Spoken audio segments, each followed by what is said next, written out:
دیکھیے قرآن کریم میں میں پہلے بھی بہت دفعہ عرض کر چکا ہوں کہ اذن میں اور مشیت میں کیا فرق ہوتا ہے.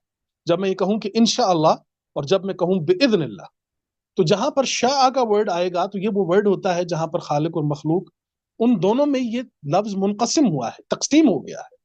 یعنی اللہ کی مرضی ہے تو میری بھی مرضی ہے، اللہ چاہتا ہے تو ہم بھی چاہتے ہیں. تو جہاں پر آپ وہ لفظ منقسم ہوا ہے، بانٹ دیا گیا ہے آپ میں اور اللہ کے درمیان، تو وہاں پر شاء کا ورڈ آئے گا.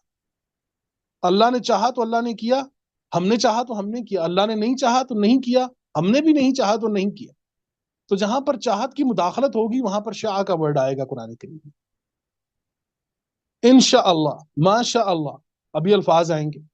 لیکن جہاں پر آپ کی کوئی مداخلت نہیں ہے، ون سائیڈڈ آرڈر ہوتا ہے، اسے قرآن اذن اللہ کہتا ہے.